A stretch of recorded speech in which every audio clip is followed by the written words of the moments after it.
துலாம் ராசி அன்பர்களே, இனிய வணக்கம். நீங்கள் எப்போதுமே எல்லா மனிதர்களின் வாழ்க்கையிலும் இரண்டாவது ஆப்ஷனாகவும் இரண்டாவது சாய்ஸாக மட்டுமே தாங்க இருந்திருப்பீங்க. அது உண்மையா பொய்யா என்பதை கமாண்ட் வழியாக தெரிவியுங்கள். எல்லோருக்கும் ஒரு கஷ்டம் என்றால் நான் முதலாளாக ஓடிப்போய் நிற்கிறேன். எல்லாருக்கும் உதவிகளையும் செய்கிறேன். எந்த அளவுக்கு அவர்களுக்கு பணம் வேண்டுமோ அந்த ஒரு பணத்தையும் நான் செலவும் செய்து கொண்டுமே தான் இருக்கிறேன். ஆனால் அவர்களுக்கு ஒரு சந்தோஷம் என்றால் என்னை ஏன் மறந்து விடுகிறார்கள்? அவருடைய வீட்டில் ஏதாவது ஒரு ஃபங்க்ஷன் என்றாலும் என்னை ஏன் கூப்பிட மாடிக்கிறார்கள்?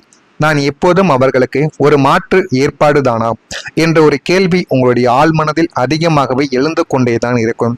ஆம், நீங்கள் மனிதர்களுக்கு காட்டிய அதீத எளிமையும் எப்போது கூப்பிட்டாலும் ஓடி வரக்கூடிய உங்களுடைய நல்ல குணமுமே உங்களை இந்த நிலைமைக்கு தள்ளியது. நீங்கள் எப்போதுமே யார் கூப்பிட்டாலும் உடனே வராமல் நான் கொஞ்சம் பிஸியாக இருக்கிறேன், நான் இப்பொழுது வர முடியாது என்று நீங்கள் அவர்களை மறுத்து பேசியிருந்தால் உங்களின் மீது இவன் எப்போதுமே பிஸியாக இருக்காம்பா, இவன் பெரிய ஆளா இருப்பான் அப்படின்னு அவர்களுடைய எண்ணங்கள் உங்கள் மீது அப்படி மாறியிருந்திருக்கும். ஆனால் நீங்கள் ஏதாவது ஒரு மனிதர்கள் கூப்பிட்டார்கள் என்றால் உங்களுக்கு வேலைகள் குடும்பத்திலோ உங்களுடைய வீட்டிலோ ஏன் உங்களுக்கு கூட இருக்கும். அது அனைத்தையுமே நீங்கள் அப்படியே போட்டுவிட்டு மற்றவங்களுடைய நேரத்திற்காக நீங்க உங்களுடைய நேரத்தை செலவிட்டு இருப்பீங்க. அவங்களுடைய வேலைகள் முடிந்ததும் உங்களை கூட்டு வந்து வீட்டில் விட்ட பிறகு நீங்க தூங்காமல் செய்யாமல் தூங்கக்கூடிய நேரங்களில் உங்களுடைய வேலைகளை நீங்க செய்து கொண்டு இருப்பீங்க. ஆனால் அது அந்த ஒரு நபர்களுக்கு புரியவே புரியாது. இந்த உலகம் எப்போதும் கடினமான எளிதில் கிடைக்காத விஷயங்களுக்குத்தான் முக்கியத்துவம் கொடுக்கும்.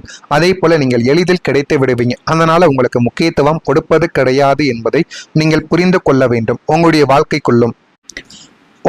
வாழ்க்கைக்குள்ளும் இனிமே வரக்கூடிய நாட்களில் எப்படி நீங்கள் இருந்தீர்கள் என்றால் மதிப்பும் மரியாதையும் கிடைக்கும் என்பதையும் உங்களுடைய வாழ்க்கைக்குள்ள நீங்கள் போக போக அறிந்து கொள்ளவும் புரிந்து கொள்ளவும் ஆரம்பிப்பீங்க. நீங்கள் எப்போதும் அவர்களுக்கு கிடைப்பீர்கள் என்ற ஒரு அலட்சியம் அவர்களுக்குள்ள வந்துவிட்டதால் தங்களுக்கு வேறு யாரும் இல்லாத போது மட்டும் உங்களை தேடி வருவதும் நல்ல நேரங்களில் உங்களை ஒதுக்கி வைப்பதையும் அவர்கள் வழக்கமாக கொண்டார்கள். எனவே அந்த ஒரு அனைவருடைய மனதில் இருந்தும் நீங்கள் உடைத்தெறிய வேண்டும். அதனை உடைத்து எறிந்தால் மட்டுமே உங்களுக்கான ஒரு மதிப்பும் மரியாதையும் உங்களுடைய வாழ்க்கைக்குள்ள இனிமே வரக்கூடிய நாட்களில் உங்களை தேடியும் வரவும் ஆரம்பிக்கும். இதுதான் உண்மை. இதனை மட்டும் நீங்கள் நீடித்து இனிமே வரக்கூடிய மனிதர்கள் வாழ்க்கையில காட்டி பாருங்க. உங்களுக்கான ஒரு அந்தஸ்தும் ஒரு சுய மரியாதையும் உங்கள் பக்கம் நிச்சயமாக கிடைக்கும். உங்களுடைய காதல் ஏன் தெரியுமா நீடிக்கவில்லை? சுக்கிரனின் ராசி என்பதால் உங்களுக்கு காதல் என்பது தெய்வீகமானது. அதில் தூய்மையும் உண்மையும் மட்டுமே இருக்க வேண்டும் என்ற ஒரு எண்ணங்கள் உங்களுக்குள்ள இருக்கும். நீங்கள் மட்டும் தூய்மையாகவும் தெய்வீகமாகவும் இருந்தால் போதாது. எதிரில் இருக்கக்கூடிய நபர்களும் அப்படி இருக்க வேண்டும் என்ற ஒரு எண்ணங்கள் உங்களுடைய வாழ்க்கைக்குள்ள எப்போதும் இருந்து கொண்டேதான் இருக்கும். நீங்கள் காதலிக்கும் நபரை உங்களுடைய கண்ணின் இமைகளைப் போல பார்த்து பாதுகாக்கக்கூடிய ஒரு நபர்கள் நீங்களாகத்தான் உங்களுடைய வாழ்க்கைக்குள்ள இருந்து கொண்டே இருப்பீங்க.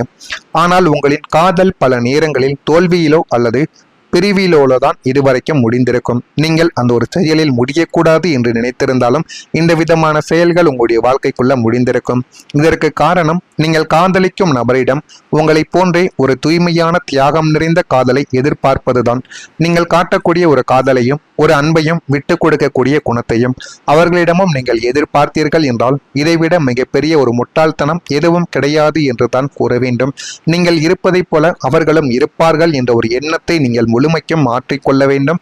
அந்த ஒரு எண்ணங்கள் உங்களுக்குள்ள இருப்பதாலேயே உங்களுடைய வாழ்க்கைக்குள்ள அதிக விதமான பிரச்சனைகள் காதல் வாழ்க்கைக்குள்ள ஏற்பட்டு கொண்டேதான் இருக்கு. ஆனா இந்த யதார்த்த உலகில் பலரும் காதலை ஒரு தேவையாகவும் சுயநல கணக்காகவுமே இதுவரைக்கும் பார்த்து கொண்டே இருக்கிறார்கள். உங்களின் எல்லையற்ற அன்பை அவர்களால் தாங்கிக் கொள்ள முடியாமல் போயிருக்கலாம். அல்லது உங்களை விட ஒரு வசதியான ஆடம்பரமான வாழ்க்கை முறை கிடைத்தவுடன் உங்களை மிக எளிதாக தூக்கி எறிந்துவிட்டு அவர்கள் உங்களுடைய வாழ்க்கை விட்டு சென்றிருக்கலாம். இதனால தாங்க உங்களுடைய காதல் வாழ்க்கையை பற்றி யார் எது பேசினாலும் உடனே நீங்கள் அழுது விடுவீர்கள். இல்லை என்றால் மனதிற்குள் ஏதாவது ஒரு கவலைகளையும் நீங்கள் வைத்து கொண்டும் இருப்பீங்க. இதுதான் உங்களுடைய வாழ்க்கைக்குள்ள தொடர்ந்து நடந்து கொண்டே இருக்கும். நான் இதுவரை கூறியது உங்களுடைய வாழ்க்கைக்குள் சரியாக பொருந்துகிறதா, உண்மையா பொய்யா என்பதை கமாண்ட் வழியாக தெரிவியுங்கள். நான் ஏதேனும் பொய் கூறியிருந்தால் என்னையும் மன்னித்து விடுங்கள். மறக்காமல் நம்முடைய ராசி பலன் சேனலை ஒரே ஒரு சப்ஸ்கிரைப் மட்டும் செய்து வைத்துக் கொள்ளுங்கள். அப்பொழுதுதான் நம்ம தொடர்ந்து பதிவிடும் வீடியோக்கள் அனைத்தும் தொடர்ந்து உங்களுக்கு நோட்டிபிகேஷனாக வந்து கொண்டே இருக்கும். இந்த ஒரு பரிகாரம் உங்களுடைய வளர்ச்சியை அதிகரிக்க செய்யும். ஒரு பரிகாரத்தை நீங்க செய்ய வேண்டும். அதுவும் இந்த ஒரு நாள்ல நீங்க செய்து பார்த்தீர்கள் என்றால் அவ்வளவு நன்மைகள் உங்களுடைய வாழ்க்கைக்குள்ள உங்களை தேடி வந்துவிடும். சுக்கிரனின் ஆதிக்கம் பெற்ற துலாம் ராசி என்பர்களே, தங்களுடைய வாழ்வில் இருக்கும் கிரகத்தடைகளை உடைத்து இந்த அதிர்ஷ்ட காலத்தின் வெற்றியை மேலும் மேலும் அசுர வேகத்தில் தங்களுக்கு சாதகமாக்கி கொள்ள ஒரு உன்னதமான எளிய பரிகாரத்தை நீங்கள் செய்ய வேண்டும். இதில் மனதில் நீங்கள் தைரியத்துடனும் நம்பிக்கையுடனும் இதனை மட்டும் நீங்கள் செய்தாலே போதும். ஒவ்வொரு வெள்ளிக்கிழமை நாட்களில் மகாலட்சுமி தாயாரை வழிபாடு செய்வது மற்றும் துர்க்கை அம்மனுக்கு நெய் தீபத்தை ஏற்றுவது உங்களுடைய வாழ்க்கைக்குள்ள அளப்பரிய நன்மைகளை நிச்சயமாக தேடி கொடுக்கும்.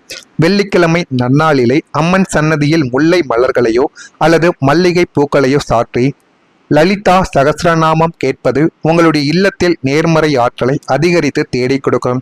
மேலும் உங்களால் முடிந்த அளவுக்கு ஏழை எளிய பெண்களுக்கு ஆடை தானம் செய்வது அல்லது வெள்ளிக்கிழமைகளில் பசுமாட்டிற்கு வெண்பொங்கல் வழங்குவது உங்களுடைய கர்ம வினைகளை குறைத்து கொடுக்கும். உங்களுடைய தொழில் வளர்ச்சியை இது பல மடங்கு வேகப்படுத்தவும் செய்யும்.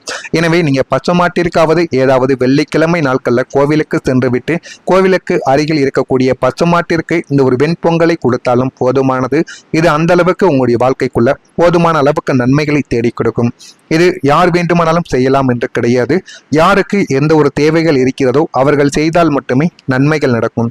உங்களுடைய குழந்தைகளுக்காக நீங்கள் செய்தீர்கள் என்றால் அதனால உங்களுடைய குழந்தைகளுக்கு எந்த பயனுமே இருக்கப் போவது கிடையாது என்பதை முதலில் நீங்கள் புரிந்து கொள்ளுங்கள்.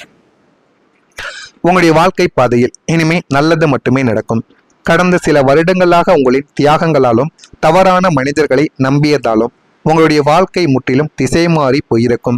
பாதையற்ற காட்டில் பயணிப்பதைப் போல ஒரு விதமான குழப்பமான சூழ்நிலையிலே நீங்கள் இதுவரைக்கும் நகர்ந்து கொண்டுமே தான் இருந்திருப்பீங்க. ஆனா வரக்கூடிய இந்த ஒரு தேதி முதல் உங்களுடைய வாழ்க்கை மீண்டும் சரியான தண்டவாளத்திற்கு வரப்போகிறது என்பதை புரிந்து கொள்வீங்க. பிரிக்க முடியாத உறவுக்குள் இருந்த சண்டைகள் எல்லாமே நீங்கி உறவுகளுக்கிடையே ஒரு நல்ல புரிதலானது உங்களுடைய வாழ்க்கைக்குள்ள உண்டாகிவிடும். உங்களை விட்டு விலகி சென்ற உண்மையான அன்பும் காதலும் தங்களுடைய தவறை உணர்ந்து மீண்டும் உங்களிடம் வந்து தஞ்சம் அடையக்கூடிய வாய்ப்பு நிச்சயமாக இருக்கும். சிதறி கிடந்த உங்களுடைய அத்தியாவசிய கடமைகள், பொருளாதார திட்டங்கள் அனைத்தும் ஒவ்வொன்றாக சீரமைக்கப்பட்டு உங்களுடைய தினசரி வாழ்க்கை நீங்கள் விரும்பியபடி ஒரு நேர்த்தியான ஒழுங்குமுறைக்கு வந்துவிடும் என்பதை போக போக நீங்கள் உங்களுடைய வாழ்க்கைக்குள்ள புரிந்து கொள்ளவும் அறிந்து கொள்ளவும் ஆரம்பிப்பீங்க. செயல்பாடுகளில் ஒரு துரிதமானது உங்களுடைய வாழ்க்கைக்குள்ள ஏற்படும். தூரத்து உறவினர்களின் சந்திப்பு உங்களுக்கு நல்லதை தேடி கொடுக்கும். உயர் அதிகாரிகளின் நட்புகள் உங்களுடைய வாழ்க்கைக்குள்ள கிடைக்கும். கமிஷன் பணிகளில் லாபத்தை நீங்கள் அடைந்து விடுவீங்க. சிந்தனை போக்கில் சில மாற்றங்கள் உங்களுடைய வாழ்க்கைக்குள்ள ஏற்படும். பயணங்கள் மூலம் புதிய அனுபவங்கள் உங்களுடைய வாழ்க்கைக்குள்ள பிறக்கும். உத்தியோக பணிகளில் முக்கியத்துவங்கள் ஏற்படும். சில பிரச்சனைகளுக்கு முடிவுகளை நீங்களே ஏற்படுத்தி கொள்வீங்க. துலாம் ராசியில் இருக்கக்கூடிய சித்திரை நட்சத்திரத்தில் பிறந்தவர்களுக்கு சந்திப்புகள் உங்களுடைய வாழ்க்கைக்குள்ள உண்டாகும். சுவாதி நட்சத்திரத்தில் பிறந்தவர்களுக்கு லாபகரமான ஒரு நாளாக இந்த ஒரு நாளானது இருக்கும். விசாகம் நட்சத்திரத்தில் பிறந்தவர்களுக்கு முடிவுகள் உங்களுடைய வாழ்க்கைக்குள்ள வெற்றிகளாக மாறிவிடும். இதெல்லாம் நடக்கிறதா இல்லையா என்பதை மட்டும் நீங்கள் கவனமாக பார்த்து தெரிவியுங்கள். மறக்காம நம்முடைய சேனலுக்கு ஒரே ஒரு சப்ஸ்கிரைப் மட்டும் செய்து வைத்துக் கொள்ளுங்கள். அப்பொழுதுதான் நம்ம தொடர்ந்து பதிவிடும் வீடியோக்கள் அனைத்தும் தொடர்ந்து உங்களுக்கு நோட்டிபிகேஷனாக வந்து கொண்டே இருக்கும். நல்லதே நினையுங்கள். உங்களுடைய வாழ்க்கைக்குள்ளும் நல்லது மட்டுமே நடக்கும். பொறாமை எண்ணம் கொண்டவராக இருக்காதீர்கள். வாழ்க்கையில் ஒருபோதும் உங்களால் வெற்றியை அடையவே முடியாது. நல்லதே நினையுங்கள். உங்களுடைய வாழ்க்கைக்குள்ளும் நல்லது மட்டுமே நடக்கும். நன்றி, வணக்கம்.